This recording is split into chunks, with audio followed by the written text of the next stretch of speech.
Leg 1 of the Ocean Race Europe from Kiel in Germany to Portsmouth on the southern coast of England got off to a dramatic start in perfect sailing conditions. The echo of the start gun had barely faded when Holcim PRB and Allegrande Mapei collided, forcing both teams to retire from the leg. Biotherm, skippered by Paul Meillat, led the fleet from the scoring gate just outside Kiel, around Denmark and across the North Sea. Navigating a maze of exclusion zones and shipping lanes, they were pursued by race favourite Johan Richomme of Team Paprec Arkea and Team Militia's veteran skipper Boris Herrmann. Variable wind conditions up and down the fleet saw Biotherm capitalise on the lead, while at the tail end, Be Water Positive, with debut skipper Scott Sawyer at the helm, and three-time round-the-worlder Alan Rura of Team Amala struggled in lighter breezes and fell off the pace. Leading from start to finish, Paul Meillat of Biotherm claimed his maiden victory in an ocean race event, taking the maximum combined haul of 9 points for both the scoring gate and the leg win. Meanwhile, Team Militia waited till the last possible moment to make their move and managed to steal second place from Paprec Arkea just a few miles from the finish line in Portsmouth. Paprec Arkea finished in third, but their second place at the scoring gate earned them an additional point, leaving them tied with Team Militia on the leaderboard. Be Water Positive and Team Amala completed the race in the same positions they had been all leg, putting them 4th and 5th overall in points.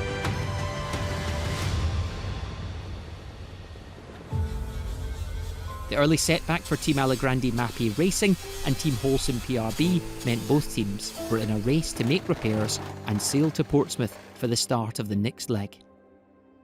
But just 24 hours before the start of Leg 2 to Cartagena, there were still only 5 boats on the dock.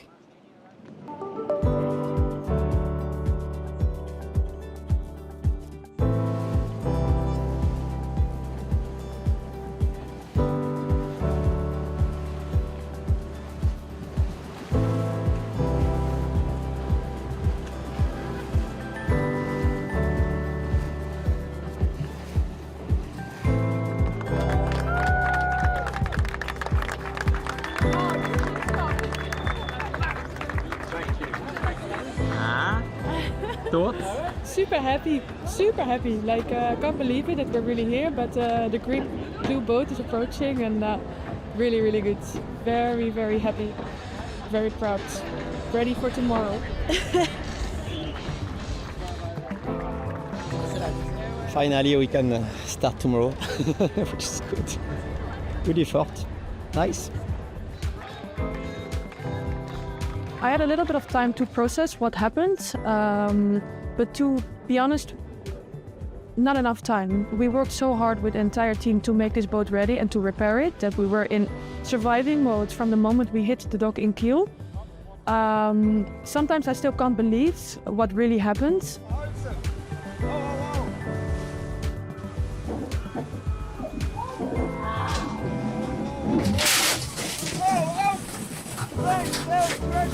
What I do know is this is for sport. We are in an extreme sport and things like this happened, unfortunately. But I think the most important is how we dealt with it, and we reacted super strong.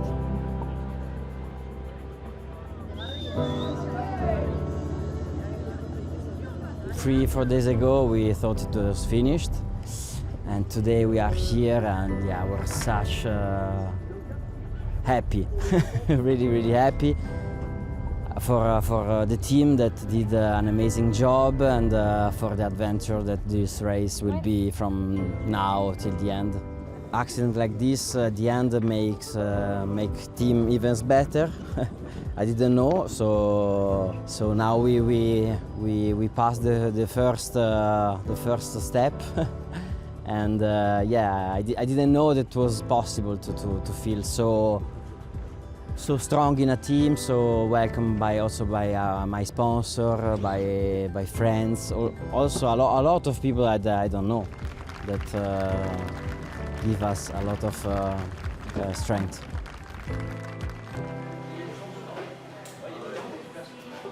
Good morning, guys. Welcome. let's get on with this briefing. The schedule for Sunday is on the notice board. And then obviously we have this hot spot down by the entrance to Gibraltar with the killer whales. There's all kinds of apps and stuff that we'll be monitoring, and we'll advise you if there's any sightings.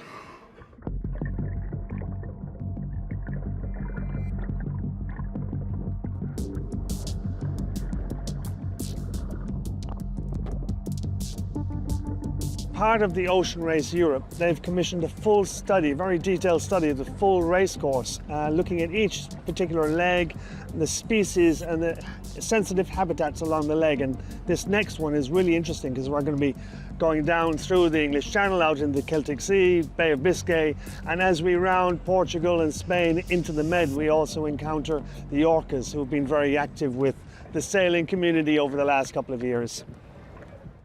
For some reason, this particular species, which is highly intelligent, has been attracted to sailing vessels and other vessels for a couple of years now, and some of those interactions actually have caused some quite a lot of damage, and even some of the boats have sunk. This app was actually set up to specifically track the interactions between this one specific pod or family of killer whales, orcas, and boats. And literally most of these are sailing vessels, which is really interesting. But you know, obviously of big concern to anyone who's cruising or racing this coastline. That's an obligatory passage. We have to go there. So literally, it's you know, to a certain extent, it's about crossing our fingers and hoping that the interaction that we have with these big animals is not going to cause any big damage. There's really nothing we can really do. Leg 2 from Portsmouth to Cartagena in Spain is the longest leg of the race, measuring 1,400 nautical miles. Leaving Portsmouth and the relative safety of the English Channel behind, the teams will pass the most northwestern point of France and enter the Atlantic Ocean, crossing the notorious Bay of Biscay. A key milestone of Leg 2 is a flyby of the Portuguese city of Porto, where points will be added to the leaderboard in the order they pass. Continuing their way south, they will eventually turn onto an easterly heading and enter the Mediterranean Sea via the Strait of Gibraltar. Once safely through the narrow and busy strait, the final run into Cartagena begins. For the returning teams who missed out on Leg 1, this will be the first chance for both their opponents and themselves to see where they slot into the pecking order. We're here to race. The boat is at 100%, so the guys did a fantastic job, the shore crew, the boat yard, fixing it back up. So that's going to allow us to do our job now, which is to go and race. And don't be mistaken, we're here to try and win. We're really happy to win the last leg, but I think 7 boats want to win the next one. So yes, it's 16 points to give, I think, and we have 9 already. So yeah, it's good. But the race will be really long, maybe twice the first one. Well, we saw Biotherm being very strong in the first leg. No doubt we'll see them strong again. And then the 2 new boats, which we didn't really see racing in the first leg, Holcim and Alagrande is the same boat as us, so I think we have nearly the same potential. We were worried about coming here too late because it seemed very important to rest physically and mentally. But actually I found out that doing the delivery on the boat, sailing in some strong wind, it's actually rest us mentally even more because we need to sail on the boat after the accident. And so it was very good for us to undo a little bit the pressure and to sail on our boat. We know that we won't win the race, maybe, we never know, but we have the oldest boat, the oldest foil on the boat, youngest team, but we're here to enjoy what we do and to learn for the around the world ocean race in 2 years of time. So the project is this, and actually if there is some time and opportunity to get some point, we will be there. High five! Yeah! Big changes for us this leg. We got 50% different crew on board. I'm taking Boris's place as skipper on this leg, but we've also got Loris Breja, a very experienced French sailor, and Francesca Klapčić, last winner of the ocean race with 11th Hour Racing. So we've got some real good experience. It's going to be a full-on night tonight. First we've got this scoring gate after the start. We've got to really be pushing at the start there to try and get some points, and then it's going to be high speeds and high wind. But we really love that onboard Milizia. It's really our conditions. Where is race then? He's inside. Okay, should we do it now? Yep. We've got two major players back in the fleet, and we can't ignore now that, that it's going to be a lot harder for us to achieve that fourth place. Scott Scheuer, who is the skipper and the founder of Canada Ocean Racing, he is learning the boat at the moment, and part of his learning is to be able to sail with more experienced sailors, and so the Ocean Race Europe is a great format for him to kind of absorb all of this collective knowledge. And to maximise his learning, he's decided to rest for 2 legs on the Ocean Race Europe, and I'm lucky enough that he's thrown me the keys for this one.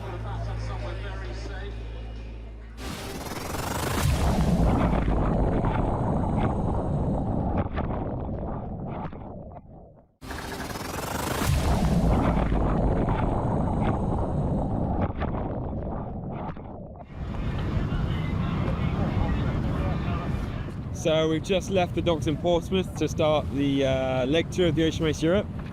It was amazing to be coming out here, especially for me, home waters, and this is where I really discovered the ocean race, following the race in 2005 when I was 10 years old, sailing Optimist, and to think that back here now, like 20 years later, is pretty incredible. So big day for me, and I think it's going to be an awesome afternoon on the start.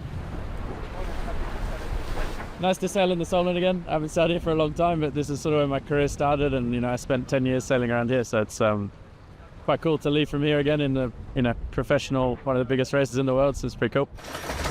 10 seconds. The start of leg 2 from Portsmouth in the Solent carries its own significance, not only for some of the crew, but also the ocean race itself.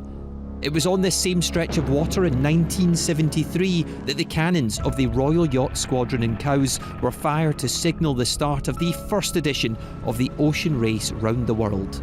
52 years on, the same Royal Yacht Squadron are sending the fleet on their way out of the Solent. Ouais, je cherche à glisser, c'est pour ça.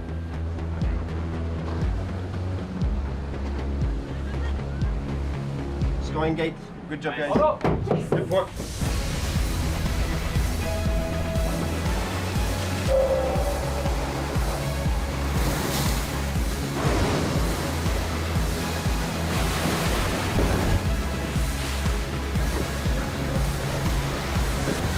Good.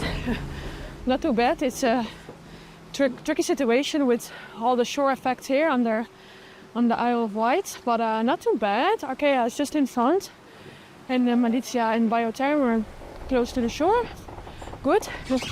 It's hot, but good to be on the way. In a repeat of leg 1, Biotherm were first through the scoring gate, taking 2 points, with Paprec Arkea in close pursuit, taking 1. As the fleet of foiling Amocas clears the famous Needles marking the end of the Solent, the charge across the English Channel towards the northern tip of France begins. Paprec Arkea and Biotherm lead the fleet, but the rest of the chasing pack are all within a few miles. Alan Rura, onboard Team Amala, look a little off the pace early on, but considering his crew are all debutants and on board to learn, things are going as well as can be expected. Avant toute chose dans la vie, il faut un café. Parce que sans ça, tu peux pas voler. Petit oiseau. Non, ça monte à 23, pointe à 24. Et c'est surtout l'angle en fait. Là, on fait pas du tout la route quoi. Et surtout, c'est un peu ou maintenant ou dans longtemps parce qu'il y a l'arrêt des cargos.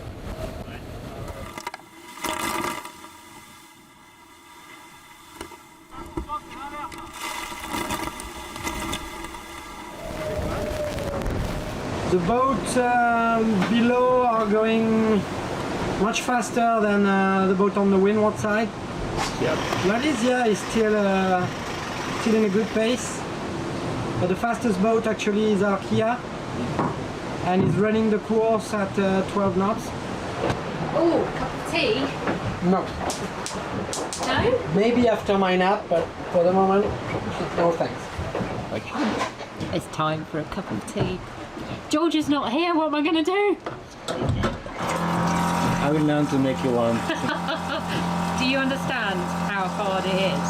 I know there's a lot of pressure. There is. But, you know, we'll take you through it step by step. You have a couple of days. And you need to understand that me and Brian have different teeth. So there's not just one method to learn. We did quite well to come back and out the Soudal. At one point it looked like we could almost get some points left, which is really cool to see. And didn't quite get the points, but now we're definitely in the hunt. So yeah, get to the first night. I'm at sailing right now, so it's good fun. We're trying to hang in there. Will is a crazy driver, trying to drive fast in his own waters. Literally hanging in there physically and sailing wise. I know, it's still okay.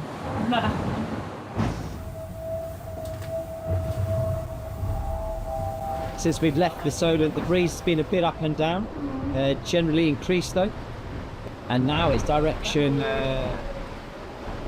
ocean, and it's going to be boat speeds is going to be key on this point. So at the moment we're just behind some of our competitors, so we've got to work hard to try and keep going fast tonight.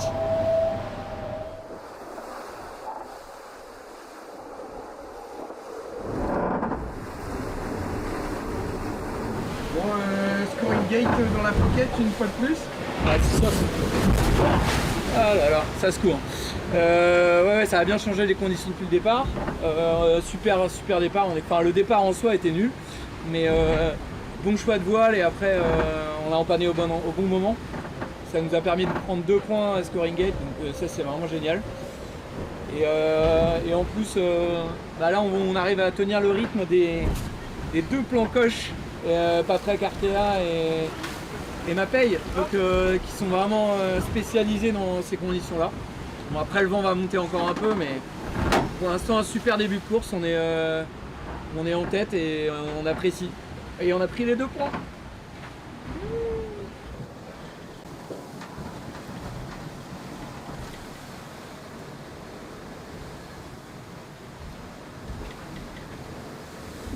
Il est 2-3 plus bas.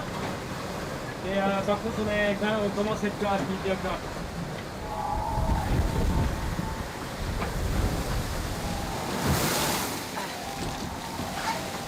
Là on a un bord assez rapide, VMG, pour la traversée de la Manche. Et là on est en train de viser la pointe Finistère. Avant ça on a quand même le DST des Gasquets à passer. Et après au Cap Finisterre ça peut se compliquer un peu, on a un tas de vagues, une espèce de mur sans vent à passer. On espère que le courant nous y aidera un peu. Ben voilà, ça va être un petit peu le premier piège météo sur le chemin avant d'enquiller le golfe de Gascogne.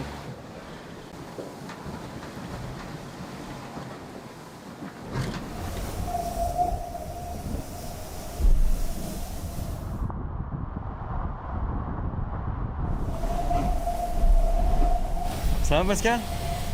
Ouais. Pas mal? Ouais, on est pas mal. On est à Brest là. On est quoi? On est à Brest. Ah, on est déjà à Brest? Ouais. Ils sont devant ou derrière les autres? Je crois que je les vois là. On avance bien? Ouais, ça va, le vitesse. After a rapid crossing of the English Channel, Biotherm and Paprec Archaea and Alagrande Mappé Racing are bow to bow approaching the northwestern tip of Brittany in France. Having put 30 miles between themselves and the rear of the fleet, the trio are in a commanding position approaching the rocky island of Ushant, the gateway to the Bay of Biscay. Ambrosio Beccaria and his team on Alagrande Mappé have managed to do precisely what they wanted and come out swinging after their retirement on leg 1. But as dawn begins to reveal the island of Ushant on day 2, the leaders are starting to question their tactical decisions from the night before.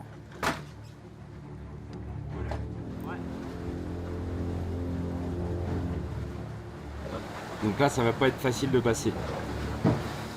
Si le vent est pas avec nous, ça va être dur.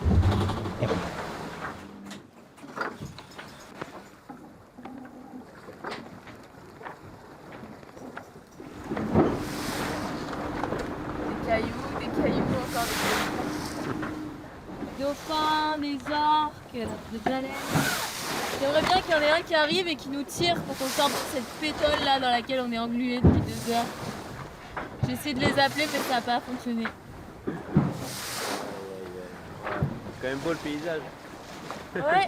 Ouais, mais on n'avait pas prévu de passer de ce côté-là de l'île, si tu vois ce que je veux dire.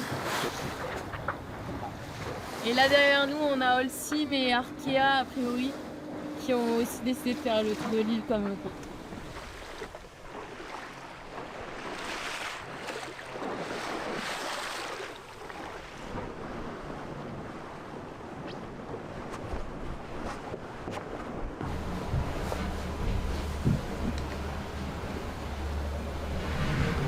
T'as envie de répondre à mes questions?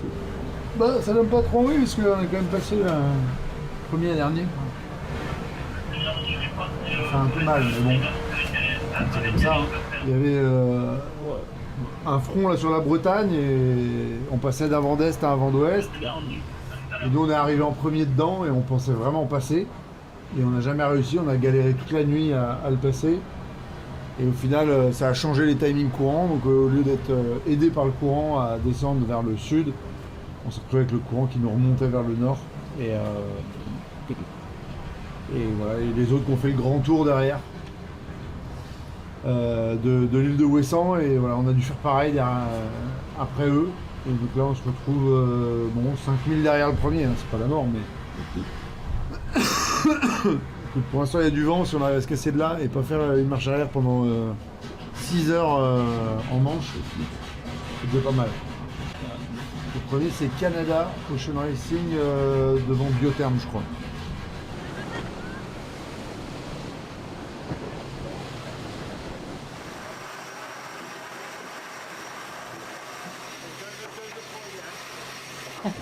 What is the news? We have some quite good news, yes. We just looked at the latest update in the tracker, which is just here. And the Orca positive is leading the fleet.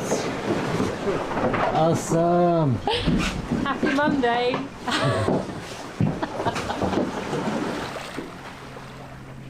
I had a plan of going outside Westholt so they wouldn't get caught in the tide when it turned, and that's actually what happened to the leaders. Even though they're quite far ahead, they still got caught by the tide. So we got Biotherm just there, 100 metres away, quite good.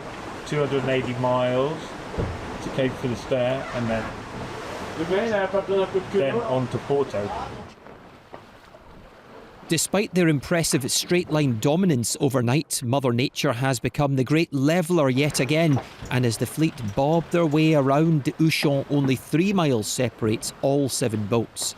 And Johan Richome's Paprec Arkea, who were first to the rock with 30 miles between themselves and last place, are now trailing the fleet by 5 miles. With 1,350 nautical miles of Leg 2 remaining, the story is far from written, and with a full point-scoring opportunity at the flyby in Porto in a few days' time, it's all to play for. Join us this Friday for another episode of the Ocean Race Onboard to see if first-time leaders Be Water Positive can take the points in Porto.